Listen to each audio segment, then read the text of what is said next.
Good morning and welcome back to Vlogmas Day 12. Today I'm actually doing 3 Vlogmas days in one video. Otherwise this would just be 3 very short Vlogmases. So sit back, relax.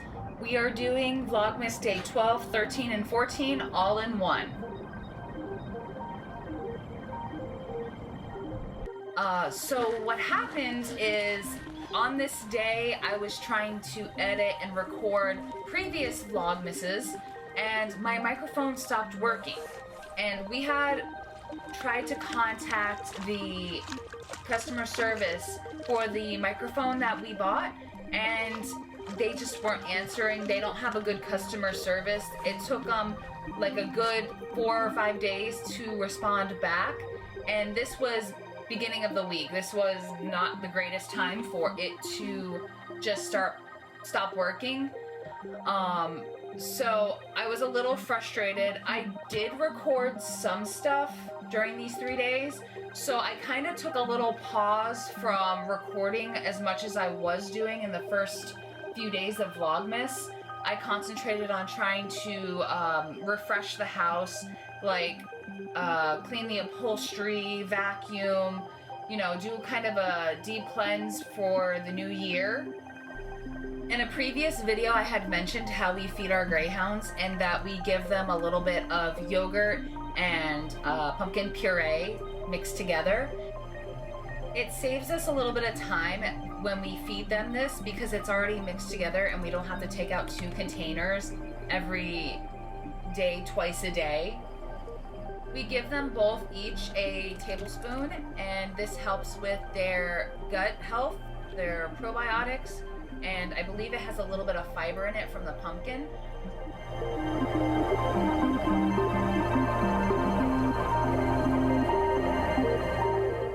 So for the rest of the day, I do a bunch of laundry. I put the couch cushions, upholstery back on it, and vacuum up, and then I start onto Vlogmas Day 13 right about now.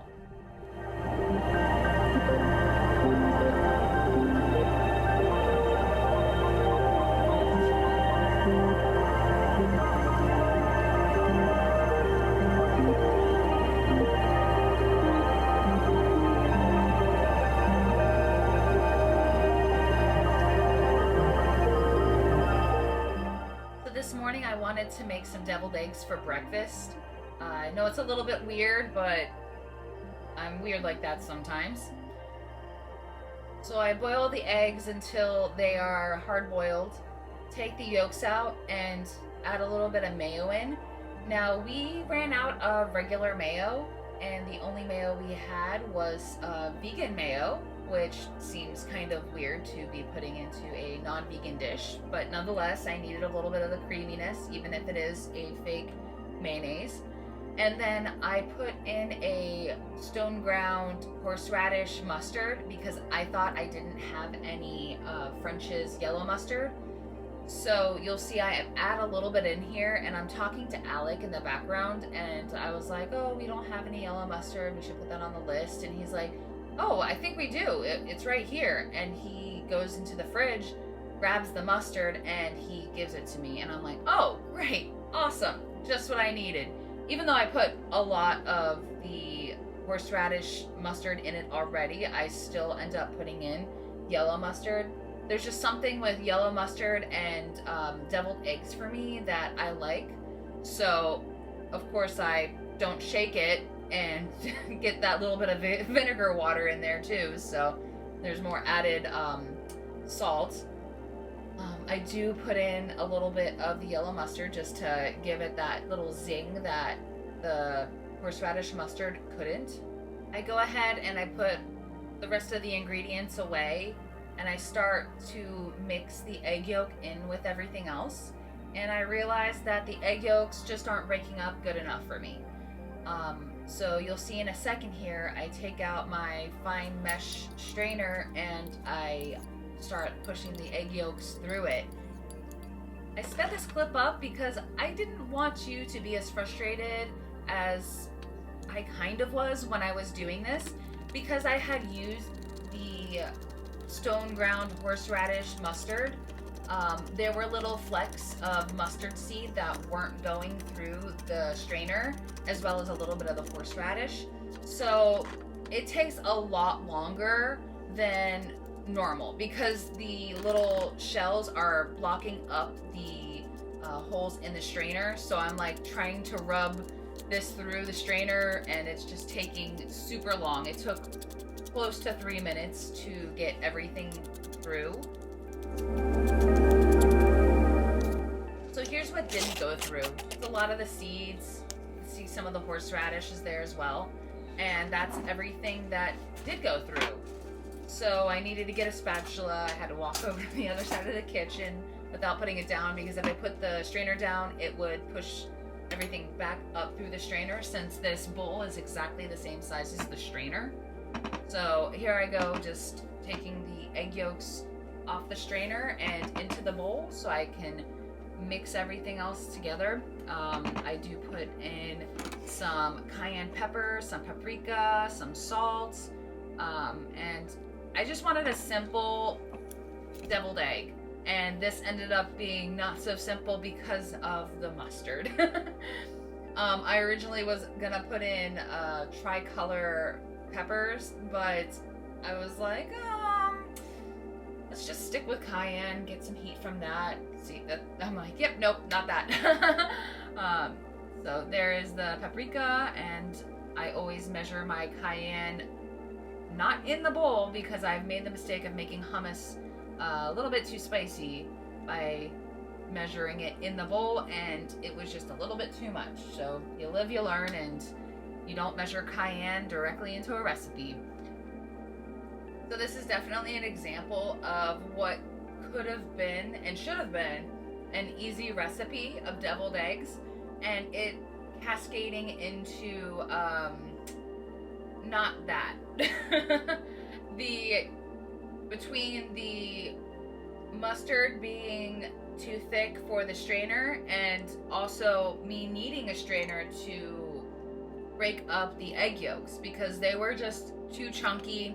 They weren't coming apart completely with a fork, and I wanted the deviled eggs to be smooth.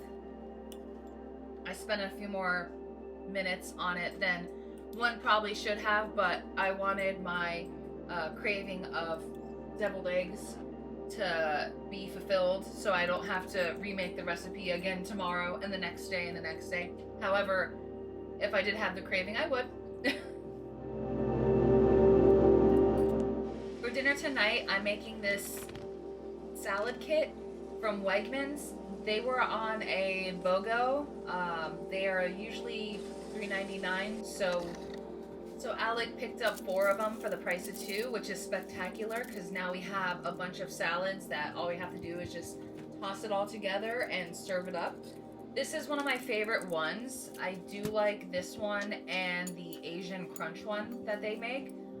So for dinner tonight, we have this salad, a little bit of jasmine rice, and Alec wanted chicken tenders, so I threw those in the air fryer, and that was dinner. On to day 14 of Vlogmas.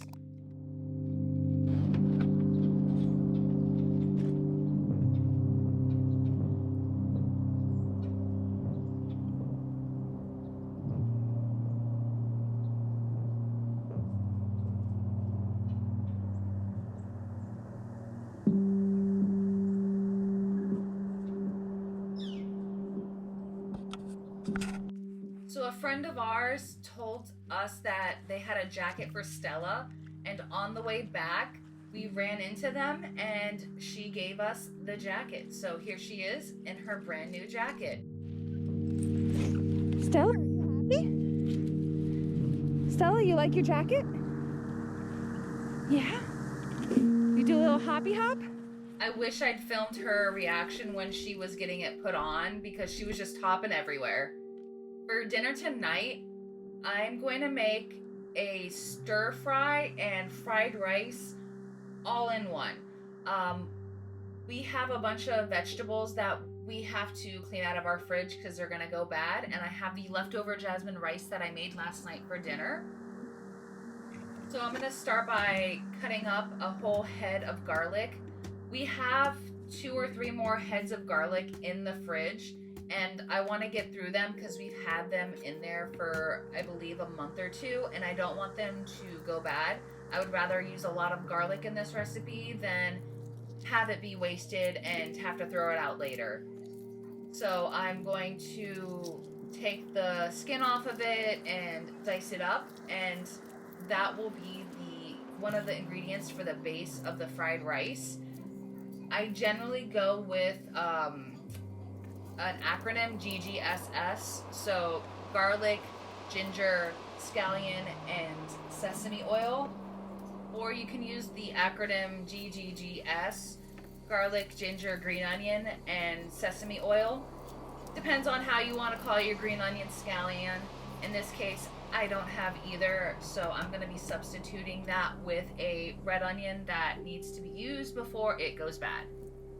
I'm not saying this is at all an authentic fried rice, especially with the types of vegetables I will be putting into it. I'm basically saying that this is a kind of clean your fridge out and kitchen sink fried rice. It still turns out amazing. It's just, you know, a new recipe that you can alter and adapt, and if you want to make it later, you can add whatever vegetables you like to it. You'd be surprised what vegetables you can throw into a fried rice. I mean, I didn't think that I could throw cabbage into a fried rice until I tried it a few years ago. I had the same situation on my hand where I had cabbage, it was going bad in my fridge, and I wanted to make fried rice, and I didn't have enough vegetables. I had like 4 vegetables, and I needed something to bulk it out, and that was perfect. So that's the first time I used it, and since that day, I don't shy away with putting new and different things and experimenting with the base recipes of certain cuisines. It's shocking to know that you can put in like an eggplant into fried rice. I've done that too. It just, if you want to try it, try it. If it doesn't turn out, oh well, you know next time that something doesn't work out. And if you don't want to sacrifice your ingredients, you can always look online and say you do have an idea to create something a little different. Chances are someone else has already probably done it, and you can see kind of the outcome. If it's not exactly the same vegetable or the same ingredient that you are thinking of, there's something in the same family that someone else has done in a recipe. I can almost guarantee you that. Just try something new sometimes. You might be surprised at the outcome. I know what you're thinking. I minced up the garlic and then I chopped up the cabbage, but I didn't use the garlic first. Well, I got my mise en place in the wrong order. The garlic will be going in with the rice. I wanted to saute this cabbage off before I added it into the rice. Otherwise, the rice gets very wet, and you don't want wet rice. There's a reason why you use day-old rice. It's because it's dried out and the oil can fry it better. So I'm grabbing these little balls, and these are ginger. We picked up a huge, beautiful ginger root a few months ago, and we pureed it and put a little fruit fresh in it and then put it in the freezer. We put it into these molds so that way, like the larger ones are for sauces that require a little bit more ginger, and then the small balls are for recipes that we can do on the go. So it's kind of like the freezer refrigerated thing that you get, like you can get the paste in the little tubes, or you can get the freezer ice cubed, like ginger and garlic and all that stuff. It's just we made it at home with our own molds. The cabbage is almost done. I have been chopping up some peppers while this has been sauteing. I take the cabbage out of the pot to prevent it from overcooking. I got a little bit of caramelization on it to give it a little flavor, but I was mostly sauteing it to reduce the water content, so later on when I put it into the rice, it doesn't make the rice soggy. I will continue to use this pan for the whole recipe. So I go ahead and apply more oil, and I do a little bit of olive oil and a little bit of sesame oil, since inflation and whatever have you, everything's just super expensive, so I do like a 75-25 or 50-50 blend of my oil. You just want a little bit of sesame oil in there to give it the flavor. Otherwise, it's not gonna taste like fried rice, in my opinion. So I'm adding the green onions to the pot and just reducing that water content down and getting a little bit of caramelization on it. In the meantime, while that's sauteing, I am gonna start prepping up the red onion. And it's a little oddly shaped because we used it for a salad last week and it's not perfect for dicing, so you'll see I do struggle a little bit when I'm dicing it up. And I'm just doing a very small dice, somewhere between a small dice and a mince, because this is gonna be mixed in with the rice and I want to give it the same kind of texture as the rice once it has been sauteed down. So after this, I will go ahead, throw the cabbage back into the peppers. I mix it together so it is easier to incorporate later. So once that gets mixed well, I put that back on the plate and then I continue on making this recipe.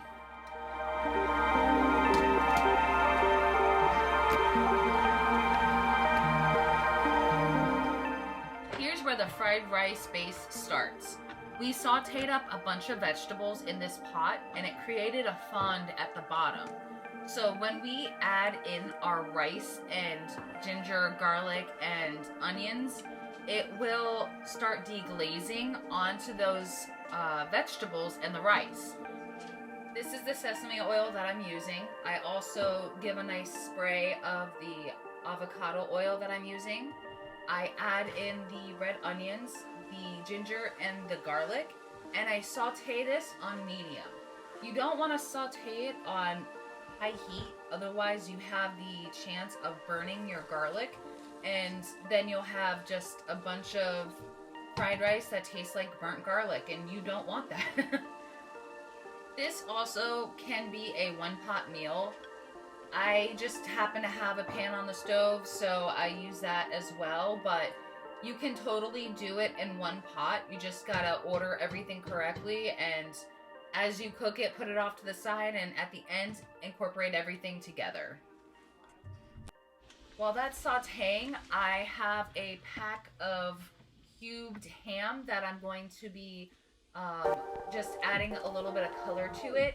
We got this ham from Costco and we divvied it up. We sliced some, we diced some. So this is one of the packets that we put together, and it's a pre-cooked holiday ham. It's not like a maple ham. It's just like a regular holiday ham. So I'm just adding a little bit of color to it so it's not just ham. And I thought about adding the ham water to the onions and garlic, and I'm like, no, I should not do that. No. I don't know what I was thinking.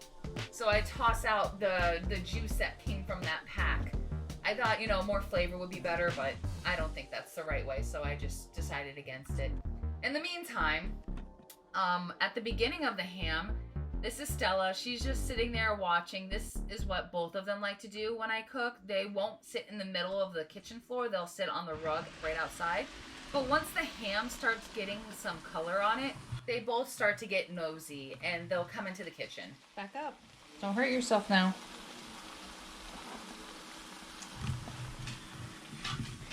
What you guys doing in here? Huh? What you guys? Huh?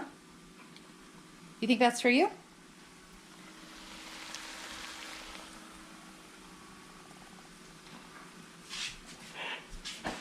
I already fed you.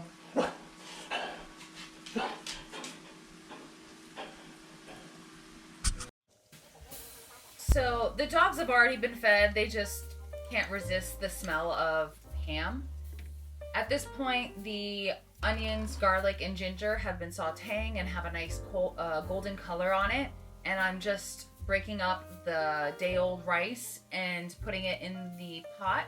I have it on a medium to high heat so that way the rice will be fried and not just sit there and absorb the oil in the bottom of the pan.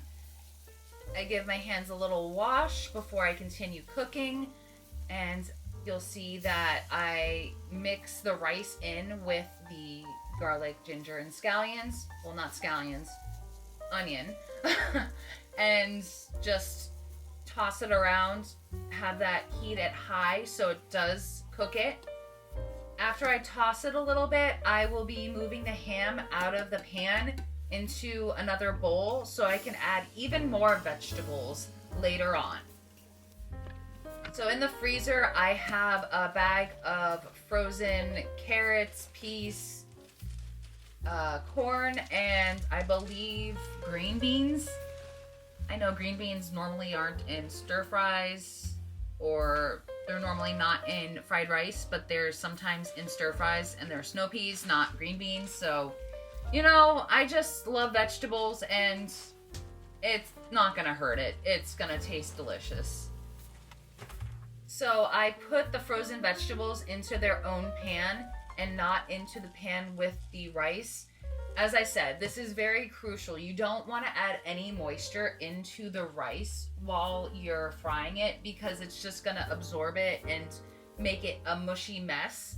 So I have the vegetables defrosting basically on the burner, and I'm not getting any color on them. I'm just bringing them up to above room temperature so that way when I do incorporate it into the fried rice, it doesn't become not like mush rice.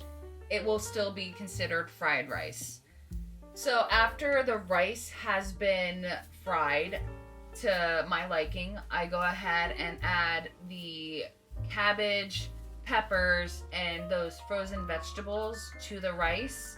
And I'm still working on a high heat. I don't want this to fall below and just not cook properly. I want this to be a fried rice. And I don't know if you guys have noticed, I haven't put soy sauce in it. You don't want to add your soy sauce too early, otherwise you're going to have mushy rice. So you'll see after I add in all the vegetables, the rice is still there, just at the bottom, chilling. Well, really frying, the opposite of chilling. And I'm just incorporating everything together. And then this is the moment that I will add the soy sauce. This is crucial. This is where you get the flavor all to marry. It's just fantastic. And if you can't have soy sauce because you're gluten sensitive, you can always use liquid aminos or coconut aminos. It will taste similar and you'll have similar results. Sometimes I will do the coconut or liquid aminos when I want to have less sodium. The less sodium soy sauce still has twice as much sodium as liquid aminos. So if you're ever having that problem where you need less salt in your diet, that's also another way you can cut out some sodium. So I just add that soy sauce to the pan, let it fry up for a minute or two, and then after that, we will be serving ourselves for dinner.